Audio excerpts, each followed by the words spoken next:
ಸ್ನೇಹಿತರೆ ನಮಸ್ಕಾರ. ಈ ಚಾಲೆಂಜಿಂಗ್ ಸ್ಟಾರ್ ದರ್ಶನ್ ಮತ್ತು ಇಡೀ ಗ್ಯಾಂಗ್ನವರು ಈ ರೇಣುಕಸ್ವಾಮಿಯನ್ನ ಹತ್ಯೆ ಮಾಡುವಂತಹ ಬಳಿಕ ನಡೀತಿರುವಂತಹ ಬೆಳವಣಿಗೆಗಳು ಮತ್ತು ನಡೀತಿರುವಂತಹ ತನಿಖೆಯಲ್ಲಿ ಹೊಸ ಹೊಸ ವಿಚಾರಗಳು ಹೊರಗಡೆ ಬರ್ತಿದ್ದಾವೆ ಮತ್ತು ಇದೊಂದು ಪ್ರೀಪ್ಲಾನ್ಡ್ ಪ್ರಕರಣ ಅನ್ನೋದನ್ನು ಕೂಡ ಪೊಲೀಸರು ತನಿಖೆಯಲ್ಲಿ ಇದುವರೆಗೆ ಪತ್ತೆ ಹಚ್ಚಿದ್ದಾರೆ. ಅದಕ್ಕೋಸ್ಕರ ಸಾಕಷ್ಟು ಸಿದ್ಧತೆಯನ್ನು ಮಾಡಿಕೊಂಡಿದ್ರು ಅನ್ನೋದು ಕೂಡ ಈಗ ಬರ್ತಿರುವಂತಹ ಹೊಸದೊಂದು ಇನ್ಫಾರ್ಮೇಶನ್ಸ್. ಹಗಲು ರಾತ್ರಿ ಅನ್ನದೇ ರೇಣುಕಸ್ವಾಮಿಯ ಪ್ರಕರಣವನ್ನು ಭೇದಿಸುವುದಕ್ಕೆ ಮತ್ತು ಇಲ್ಲಿ ನಿಜವಾದಂತಹ ಶಿಕ್ಷೆಯನ್ನ ಕೊಡಿಸಬೇಕು ಆರೋಪಿಗಳಿಗೆ ಮತ್ತು ಕಾನೂನಿನ ಪ್ರಕಾರ ಏನೆಲ್ಲ ಸಾಧ್ಯತೆಗಳಿದ್ದಾವೆ, ವಿಚಾರಣೆ ಮಾಡಿ ವಿಚಾರಣೆಯ ನಂತರ ಯಾವ ಪ್ರಮಾಣದ ಶಿಕ್ಷೆಯನ್ನು ಕೊಡಿಸಬಹುದು, ಆ ಎಲ್ಲ ಆಯಾಮದಲ್ಲೂ ಕೂಡ ಪೊಲೀಸರು ಕೂಡ ನಿರಂತರವಾದಂಥ ತನಿಖೆಯನ್ನು ಮಾಡ್ತಿದ್ದಾರೆ ಮತ್ತು ಇದಕ್ಕೆ ಬೇಕಾದಂಥ ಪೂರಕ ಸಾಕ್ಷಿಗಳ ಸಂಗ್ರಹ ಮತ್ತು ಇಲ್ಲಿ ಅಪರಾಧಿಗಳು ಆಗಬೇಕು ಅಂತ ಹೇಳಿದ್ರೆ ಈ ಆರೋಪಿಗಳ ಮೇಲೆ ಕರೆಕ್ಟ್ ಆದಂಥ ಸಾಕ್ಷ್ಯಾಧಾರಗಳು ಬೇಕಾಗ್ತದೆ. ಏನೆಲ್ಲ ಕೃತ್ಯದಲ್ಲಿ ಮಾಡೋದಕ್ಕೆ ಅಥವಾ ಕೃತ್ಯ ನಡೆಸೋದಕ್ಕೆ ಏನೆಲ್ಲ ಸಂಚನ ರೂಪಿಸಿದ್ರು, ಯಾವ ರೀತಿಯಾಗಿ ಪ್ಲಾನನ್ನು ಮಾಡಿದ್ರು, ಏನೆಲ್ಲ ಸಾಕ್ಷಿಗಳಿದ್ದಾವೆ, ಈ ರೀತಿ ಸಾಕಷ್ಟು ಅಂಶಗಳು ಪ್ರಮುಖವಾಗ್ತದೆ. ಹೀಗಾಗಿ ಈ ಆರೋಪಿಗಳೇನಿದ್ದಾರೆ ನೋಡಿ, ಈ ಆರೋಪಿಗಳ ಬಗ್ಗೆ ಇನ್ಫಾರ್ಮೇಷನ್ಸನ್ನು ಕಲೆಕ್ಟ್ ಮಾಡ್ತಿರುವಂಥ ಸಂದರ್ಭದಲ್ಲಿ ಮತ್ತು ಸಾಕ್ಷಿಗಳನ್ನು ಸಂಗ್ರಹಿಸ್ತಿರುವಂಥ ಸಂದರ್ಭದಲ್ಲಿ ಇನ್ನೊಂದಷ್ಟು ವಿಚಾರಗಳು, ಅದು ಕೂಡ ಸ್ಫೋಟಕ ವಿಚಾರಗಳು ಬಹಿರಂಗ ಆಗಿದ್ದಾವೆ. ಇದು ಇಡೀ ಪ್ರಕರಣಕ್ಕೆ ಹೊಸ ತಿರುವನ್ನು ಕೊಡುವಂಥ ಸಾಧ್ಯತೆ ಇದೆ. ಹಾಗಾದರೆ ಏನದು? ಅದನ್ನು ಈಗ ಪೊಲೀಸರ ಸ್ವತಃ ಕೋರ್ಟ್ನ ಮುಂದೆಯೂ ಕೂಡ ಸ್ಪಷ್ಟವಾಗಿ ಹೇಳಿದ್ದಾರೆ. ಅದರ ಬಗ್ಗೆ ಮಾಹಿತಿಯನ್ನು ನೋಡ್ತಾ ಹೋದಾಗ ಸಾಕಷ್ಟು ರೋಚಕ ಅಂಶಗಳು ಬೆಳಕಿಗೆ ಬರ್ತಿದೆ. ಅದೇ ಸಿಮ್ ವಿಚಾರ. ಹೌದು, ಇಲ್ಲಿ ಈ ಪ್ರಕರಣದಲ್ಲಿ ಭಾಗಿಯಾದಂತಹ ಬಹುತೇಕ ಆರೋಪಿಗಳು ತಮ್ಮ ಹೆಸರಿನ ಸಿಮ್ ಕಾರ್ಡ್ಗಳನ್ನು ಬಳಕೆ ಮಾಡಿಲ್ಲ ಅನ್ನುವಂಥ ಶಾಕಿಂಗ್ ವಿಚಾರ ಹೊರಗಡೆ ಬರುತ್ತಿದೆ. ಅದರಲ್ಲೂ ಕೂಡ ಇನ್ಕ್ಲೂಡಿಂಗ್ ದರ್ಶನ್ನಿಂದ ಹಿಡಿದು ಪ್ರತಿಯೊಬ್ಬರು ಕೂಡ ಬೇರೆ ಬೇರೆ ಹೆಸರಲ್ಲಿರುವಂಥ ಸಿಮ್ ಕಾರ್ಡನ್ನು ಬಳಕೆ ಮಾಡಿದ್ದಾರೆ ಅನ್ನೋದು ಈಗ ಗೊತ್ತಾಗ್ತಿರುವಂಥ ವಿಚಾರ. ದರ್ಶನ್ ಬಳಸ್ತಾ ಇದ್ದಂಥ ಸಿಮ್ ಕಾರ್ಡ್ ಕೂಡ ಬೇರೆಯವರ ಹೆಸರಲ್ಲಿದೆ ಮತ್ತು ಪವಿತ್ರ ಬಳಸ್ತಾ ಇದ್ದಂಥ ಸಿಮ್ ಕಾರ್ಡ್ ಕೂಡ ಬೇರೆಯವರ ಹೆಸರಲ್ಲಿದೆ. ಇನ್ನುಳಿದಂಥ ಆರೋಪಿಗಳು ಬಳಸ್ತಾ ಇದ್ದಂತಹ ಸಿಮ್ ಕಾರ್ಡ್ ಕೂಡ ಬೇರೆಯವರ ಹೆಸರಿನಲ್ಲಿ ಇದೆ ಅನ್ನೋದು ಕೂಡ ಗೊತ್ತಾಗ್ತಿದೆ. ಹಾಗಾದರೆ ಯಾಕೆ? ಅದನ್ನೇ ನೋಡ್ತಾ ಹೋಗೋಣ. ಅದಕ್ಕಿಂತ ಮುಂಚೆ ನೀವು ಇನ್ನೂ ಕೂಡ ನಮ್ಮ ಚಾನಲನ್ನು ಸಬ್ಸ್ಕ್ರೈಬ್ ಮಾಡಿಲ್ಲ ಅಂದರೆ ದಯವಿಟ್ಟು ಕೂಡಲೇ ಸಬ್ಸ್ಕ್ರೈಬ್ ಮಾಡಿ ಸ್ನೇಹಿತರೆ. ರೇಣುಕಸ್ವಾಮಿಯ ಈ ಹತ್ಯೆ ಪ್ರಕರಣಕ್ಕೆ ಸಂಬಂಧಿಸಿ ಪೊಲೀಸರು ನಿರಂತರವಾದಂತಹ ಡ್ರಿಲ್ಲನ್ನು, ವಿಚಾರಣೆಯನ್ನು, ಸಾಕ್ಷಿಗಳನ್ನು ಸಂಗ್ರಹ ಮಾಡುವಂಥ ಕೆಲಸವನ್ನು ಮಾಡ್ತಾನೆ ಇದ್ದಾರೆ. ಆದರೆ ಇದೀಗ ತನಿಖೆ ವೇಳೆ ದರ್ಶನ್ ಹೆಸರಿನಲ್ಲಿ ಒರಿಜಿನಲ್ ಸಿಮ್ ಇಲ್ಲ ಅನ್ನುವಂಥ ಸ್ಫೋಟಕ ಮಾಹಿತಿ ಹೊರಗಡೆ ಬಿದ್ದಿದೆ. ಮೂರನೇ ವ್ಯಕ್ತಿಯ ಹೆಸರಿನಲ್ಲಿ ದರ್ಶನ್ ಸಿಮ್ ಕಾರ್ಡನ್ನು ಬಳಸ್ತಾ ಇದ್ರು ಅನ್ನುವಂಥ ಮಾಹಿತಿ ಗೊತ್ತಾಗಿದೆ. ಯಾಕೆ, ಹೇಗೆ, ಅದನ್ನು ಹೇಳ್ತಾ ಹೋಗ್ತೀನಿ ನೋಡಿ. ಜುಲೈ 18ರವರೆಗೆ ಈಗಾಗಲೇ ನ್ಯಾಯಾಂಗ ಬಂಧನವನ್ನು ವಿಸ್ತರಣೆ ಮಾಡುವಂಥ ಸಂದರ್ಭದಲ್ಲಿ ಕೋರ್ಟು ಒಂದಷ್ಟು ಆದೇಶವನ್ನು ನೀಡುವಂತಹ ಈಗ 14 ದಿನಗಳ ನ್ಯಾಯಾಂಗ ಬಂಧನವನ್ನು ವಿಸ್ತರಿಸುವ ಮುನ್ನ ಪೊಲೀಸರ ಪರವಾದಂಥ ವಕೀಲರು ಇಲ್ಲಿ ಒಂದಷ್ಟು ಮಾಹಿತಿಗಳನ್ನು ಕೊಡ್ತಾರೆ. ಯಾರಿಗೆ? ನ್ಯಾಯಾಧೀಶರಿಗೆ. ಕೋರ್ಟ್ನ ಮುಂದೆ ಒಂದಷ್ಟು ಮಾಹಿತಿಗಳನ್ನು ಕೊಡ್ತಾರೆ. ಅಲ್ಲಿ ಒಂದು ಅಂಶವನ್ನು ಉಲ್ಲೇಖ ಮಾಡಿರ್ತಾರೆ. ಅದೇನು ಅಂತ ಹೇಳಿದ್ರೆ ಸಿಮ್ ಕಾರ್ಡ್ಗೆ ಸಂಬಂಧಪಟ್ಟಂಥ ಅಂಶ. ಆ ಅಂಶದ ಮೇಲೆಯೂ ಕೂಡ 14 ದಿನಗಳ ಕಾಲ ನೀವು ಮತ್ತೆ ನ್ಯಾಯಾಂಗ ಬಂಧನದಲ್ಲಿ ಇರಬೇಕು ಅಂತ ಹೇಳಿ ಈ ಅಷ್ಟೂ ಜನ ಆರೋಪಿಗಳಿಗೆ ಕೋರ್ಟ್ ಆದೇಶವನ್ನು ಕೊಡೋದು. ಆ ಅಂಶ ಏನು ಅಂತ ಹೇಳಿದ್ರೆ ಸಿಮ್ ಕಾರ್ಡ್ ಅಂತೇಳಿ. ಹಾಗಾದರೆ ಏನದು ಸಿಮ್ ಕಾರ್ಡ್ನ ಮಾಹಿತಿ?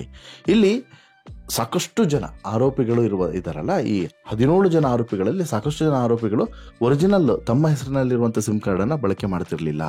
ಯಾರೋ ಮೂರನೇ ವ್ಯಕ್ತಿಯ ಹೆಸರಿನಲ್ಲಿ ಇದ್ದಂತಹ ಸಿಮ್ ಕಾರ್ಡನ್ನು ಇವರೆಲ್ಲರೂ ಕೂಡ ಬಳಕೆ ಮಾಡ್ತಿದ್ರು ಅನ್ನೋದು ಈ ತನಿಖೆಯ ಸಂದರ್ಭದಲ್ಲಿ ಗೊತ್ತಾಗಿದೆ.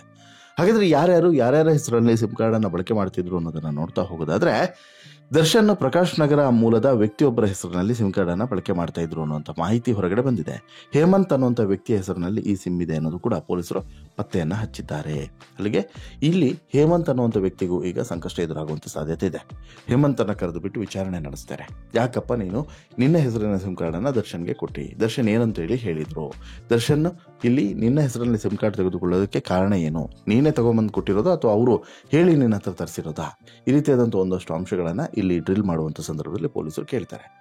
ಅಷ್ಟು ಮಾತ್ರವಲ್ಲದೆ A1 ಆರೋಪಿಯಾಗಿರುವಂಥ ಪವಿತ್ರ ಗೌಡ ಕೂಡ ಒರಿಜಿನಲ್ ಸಿಮ್ಮನ್ನು ಬಳಕೆ ಮಾಡ್ತಿಲ್ಲ ಅನ್ನೋದು ಪೊಲೀಸರು ಪತ್ತೆ ಹಚ್ಚಿದ್ದಾರೆ. ಆಕೆ ಕೂಡ ಫೇಕ್ ಸಿಮ್ಮನ್ನು ಬಳಸ್ತಾ ಇದ್ದಾಳೆ ಅನ್ನೋದು ಅಂತ ಮಾಹಿತಿ ಸಿಕ್ಕಿದೆ. ಬಸವೇಶ್ವರ ನಗರದ ನರಸಿಂಹಲು ಹೆಸರಿನಲ್ಲಿ ಪವಿತ್ರ ಗೌಡ ಬಳಸ್ತಿರುವಂಥ ಸಿಮ್ ಇದೆ ಅನ್ನೋದು ಪೊಲೀಸರು ಕಂಡು ಹಿಡಿದಿದ್ದಾರೆ. ಈಗ ಆತನನ್ನು ಕೂಡ ಕರೆದು ಡ್ರಿಲ್ ಮಾಡೋದಕ್ಕೆ ಶುರು ಮಾಡಿ. ಯಾಕಪ್ಪ ನೀನು ಈ ಪವಿತ್ರ ಗೌಡಗೆ ನಿನ್ನ ಹೆಸರಿನ ಸಿಮ್ ಕಾರ್ಡನ್ನು ಕೊಟ್ಟಿದ್ದೆ? ನಿಂಗೆ ಗೊತ್ತಿರಲಿಲ್ವಾ ಅಥವಾ ನಿಂಗೆ ಗೊತ್ತಿದ್ದೆ ಕೊಟ್ಟಿಯಾ? ನಿನಗೂ ಪವಿತ್ರ ಗೌಡಗೂ ಏನು ಸಂಬಂಧ? ಯಾಕೆ ನೀನು ಸಿಮ್ ಕಾರ್ಡನ್ನು ಇಶ್ಯೂ ಮಾಡಿದೆ? ನಿಂದು ಏನು ವ್ಯವಹಾರದ ಮೂಲ? ಈ ರೀತಿಯಾದಂಥ ಡ್ರಿಲ್ಗಳು ಕೂಡ ನಡೆಯುವಂಥ ಸಾಧ್ಯತೆ ಇದೆ. ಇನ್ನು ನಂದೀಶ್ ಕೂಡ ಬೇರೆಯವರ ಹೆಸರಿನಲ್ಲಿ ಸಿಮ್ ಕಾರ್ಡನ್ನು ಬಳಸ್ತಾ ಇದ್ದಾನೆ ಅನ್ನೋದನ್ನು ಪೊಲೀಸರು ಪತ್ತೆ ಹಚ್ಚಿದ್ದಾರೆ. ಜೊತೆಗೆ ಪ್ರದೂಷ್, ಕಾರ್ತಿಕ್, ನಂದೀಶು, ನಿಖಿಲ್ ಇವರಿಷ್ಟೂ ಜನರು ಕೂಡ ಬೇರೆಯವರ ಹೆಸರಿನ ಸಿಮ್ ಕಾರ್ಡ್ಗಳನ್ನೇ ಬಳಕೆ ಮಾಡ್ತಾ ಇದ್ರು. ಇವ್ರು ಯಾರು ಕೂಡ ಅಸಲಿ ಪ್ರೂಫನ್ನು ಕೊಟ್ಟು, ಅಂದರೆ ತಮ್ಮ ಅಡ್ರೆಸ್ ಪ್ರೂಫನ್ನು ಕೊಟ್ಟು ಸಿಮ್ ಕಾರ್ಡನ್ನು ಬಳಕೆ ಮಾಡಿಲ್ಲ ಅನ್ನೋದನ್ನು ಕೂಡ ಇಲ್ಲಿ ಪೊಲೀಸರು ಪತ್ತೆಯನ್ನು ಹಚ್ಚಿದ್ದಾರೆ. ಸದ್ಯ ಪೊಲೀಸರು ಸಿಮ್ ಮಾಲೀಕರಿಗೆ ನೋಟಿಸನ್ನು ನೀಡಿದ್ದಾರೆ. ಸದ್ಯದಲ್ಲೇ ಈ ನಕಲಿ ಸಿಮ್ನ ಸತ್ಯಾಂಶ ಹೊರಬರಲಿದ್ದು ಮತ್ತೊಮ್ಮೆ ಈ ಕೇಸ್ನಲ್ಲಿ ಬಳಕೆಯಾದಂಥ ನಕಲಿ ಸಿಮ್ ಪ್ರಕರಣ ಇದೆಯಲ್ಲ, ಇದು ಪೊಲೀಸರಿಗೆ ಈಗ ದೊಡ್ಡ ಟ್ವಿಸ್ಟ್ ಅನ್ನು ಕೊಟ್ಟಿದೆ, ಅಥವಾ ದೊಡ್ಡ ಆಯಾಮ, ತನಿಖೆಗೆ ಒಂದು ದೊಡ್ಡ ಆಯಾಮವನ್ನು ಕೊಟ್ಟಿದೆ. ಯಾಕೆ ಅಂತ ಹೇಳಿದ್ರೆ, ಇಲ್ಲಿ ಈ ನಕಲಿ ಸಿಮ್ನ ಉದ್ದೇಶವನ್ನ ಕೆದಕ್ತಾ ಹೋದಾಗ ಸಾಕಷ್ಟು ಅಂಶಗಳು ಹೊರಗಡೆ ಬರಬಹುದು. ಒಂದು, ನಕಲಿ ಸಿಮ್ನ ಉದ್ದೇಶ ಏನಾಗಿರಬಹುದು ಅನ್ನುವಂಥದ್ದು. ಎರಡನೇದು, ಮುಂಚೆನೆ ಪ್ರೀ ಪ್ಲಾನ್ ಮಾಡಿದಂಥ ಕಾರಣಕ್ಕೋಸ್ಕರ ಈ ರೀತಿ ನಕಲಿ ಸಿಮ್ ಅನ್ನ ಪಡೆದುಕೊಂಡ್ರ. ಯಾಕಂತ ಹೇಳಿದ್ರೆ, ನಾಳೆ ಏನಾದರೂ ತನಿಖೆಯನ್ನು ಮಾಡುವಂಥ ಸಂದರ್ಭದಲ್ಲಿ ಕಾಲ್ ಡೀಟೇಲ್ಸ್ ಇನ್ನೊಂದು ಮತ್ತೊಂದು ಸಿಗಬಾರದು ಅನ್ನೋಂಥ ಕಾರಣಕ್ಕೋಸ್ಕರ ಈ ರೀತಿ ಏನಾದರೂ ಮಾಡಿದ್ರ, ಮಲಯಾಳಂ ಮೂವಿಯ ರೀತಿಯಲ್ಲಿ ಇಲ್ಲಿ ಸ್ಟ್ರಾಟಜಿಯನ್ನು ರೂಪಿಸಿ ನಂತರ ಈ ರೀತಿ ಹತ್ಯೆಯನ್ನು ಮಾಡಿದ್ರ ಅನ್ನೋದು ಒಂದು. ಎರಡನೇದು, ಅಥವಾ ಟೈಮ್ ಇಲ್ಲ ಅನ್ನುವಂಥ ಕಾರಣಕ್ಕೋಸ್ಕರ, ಅಥವಾ ಯಾರ್ದಾದ್ರೂ ಏನು ಅನ್ನುವಂಥ ಕಾರಣಕ್ಕೋಸ್ಕರ ನಿರ್ಲಕ್ಷ್ಯ ಮಾಡಿ ಬೇರೆಯವರ ಹೆಸರಿನ ಸಿಮ್ ಕಾರ್ಡನ್ನು ಖರೀದಿ ಮಾಡಿದ್ರ. ಹೇಗೂ ದರ್ಶನ್ ಪದೇ ನಂಬರನ್ನು ಕೂಡ ಬದಲಾಯಿಸ್ತಿರ್ತಾರೆ, ಅಥವಾ ಯಾವುದೋ ಒಂದು ಸ್ಪೇರ್ ಮೊಬೈಲ್ ಅಲ್ವಾ, ಹೇಗೋ ಆ ನಂತರ ಬಿಸಾಕಿದ್ರಾಯ್ತು ಅಂತೇಳಿ ಈ ಸಿಮ್ ಕಾರ್ಡನ್ನು ಬಳಕೆ ಮಾಡಿದ್ರು. ಯಾರ ಹತ್ರ ತರಿಸ್ಕೊಂಡು ಬಳಕೆ ಮಾಡಿ ನಂತರ ಬಿಸಾಕೋದು ಅಂತೇಳಿ ಮಾಡಿದ್ರು. ಅಥವಾ ಇಲ್ಲ, ಈ ನಂಬರನ್ನು ಎಷ್ಟು ಸಮಯದಿಂದ ಇವರು ಬಳಕೆ ಮಾಡ್ತಾ ಇದ್ದಾರೆ, ಅಂದರೆ ಭಾರಿ ಸಮಯದಿಂದ ಇದೇ ನಂಬರನ್ನು ಬಳಕೆ ಮಾಡ್ತಾ ಇದ್ದು ಆ ಉದ್ದೇಶದಿಂದ ಅಲ್ಲ, ಅದು ಹತ್ಯೆ ಮಾಡುವಂಥ ಉದ್ದೇಶ ಅಥವಾ ಕೇಸ್ನಿಂದ ಬಚಾವಾಗುವಂಥ ಉದ್ದೇಶದಿಂದ ಈ ರೀತಿ ಮಾಡಿದ್ದಲ್ಲ ಅನ್ನೋದು ಗೊತ್ತಾಗುತ್ತೆ. ಸಿಮ್ ಕೊಟ್ಟವರಿಗೂ ಮತ್ತು ಇವರು ಸಿಮ್ ತಗೊಂಡಿದ್ದಾರಲ್ಲ ಇವ್ರಿಗೂ ಇರುವಂಥ ಸಂಬಂಧ ಏನು, ಬೇರೆ ಏನಾದರೂ ವ್ಯವಹಾರ ಇದೆಯಾ ಅವರ ನಡುವೆ, ಅಥವಾ ಕೇವಲ ಪರಿಚಯಸ್ಥರು ಅನ್ನುವಂಥ ಕಾರಣ ಕೊಟ್ಟರು, ಅಥವಾ ಸ್ಟಾರ್ ಅನ್ನುವಂಥ ಕಾರಣ ಕೊಟ್ಟರ, ಈ ರೀತಿಯಾದಂತಹ ಒಂದಷ್ಟು ಪ್ರಶ್ನೆಗಳನ್ನು ಕೂಡ ಪೊಲೀಸರು ಕೇಳೋದಕ್ಕೆ ಸಿದ್ಧತೆಯನ್ನು ಮಾಡ್ಕೊಂಡಿದ್ದಾರೆ. ಇಲ್ಲಿ ಪ್ರಮುಖವಾಗಿ ಇದು ಕೂಡ ಏನಾದರೂ ಸಾಕ್ಷ್ಯನಾಶ ಮಾಡುವಂಥ ಉದ್ದೇಶದಿಂದನೇ ಮಾಡಿದಂಥ ಕೃತ್ಯ ಅಂತ ಹೇಳಿ ಬೆಳಕಿಗೆ ಬಂದರೆ ಮತ್ತೊಂದು ಸಂಕಷ್ಟವು ಕೂಡ ದರ್ಶನ್ ಮತ್ತು ಇಡೀ ಗ್ಯಾಂಗ್ನ ಕೊರಳಿಗೆ ಅಂಟುಕೊಳ್ಳುತ್ತೆ. ಯಾಕಂತ ಹೇಳಿದ್ರೆ, ಇದು ಕೂಡ ಸಾಕ್ಷ್ಯನಾಶದ ಭಾಗ ಆಗ್ತದೆ.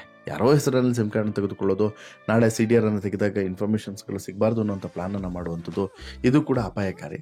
ಆಮೇಲೆ ಸಿಮ್ ಕಾರ್ಡನ್ನು ಬೇರೆಯವರು, ಈಗ ಫಾರ್ ಎಕ್ಸಾಂಪಲ್ ನಾನು ಇನ್ನೊಬ್ಬರ ಹೆಸರಿನಲ್ಲಿ ಸಿಮ್ ಕಾರ್ಡನ್ನು ಕೊಡೋದು ಕೂಡ ಅಪರಾಧ ಆಗ್ತದೆ. ಹೀಗಾಗಿ ಇದನ್ನು ಕೂಡ ಈಗ ತನಿಖೆ ಮಾಡಬೇಕಾಗುತ್ತೆ.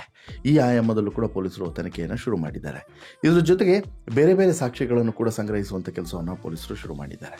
ಅಂದರೆ ಈಗ ಯಾರ್ಯಾರ ನಡುವೆ ಹಣದ ಟ್ರಾನ್ಸಾಕ್ಷನ್ ಆಗಿದೆ ಅನ್ನೋದನ್ನು ತೆಗೆದ್ರಲ್ಲ, ಹಾಗೆ ಬೇರೆ ಬೇರೆ ಏನಾದರೂ ವ್ಯವಹಾರಗಳು ಇವರ ನಡುವೆ ನಡೀತಿದೆಯಾ, ಡೀಲಿಂಗ್ಗಳು ನಡೆದಿದೆಯಾ.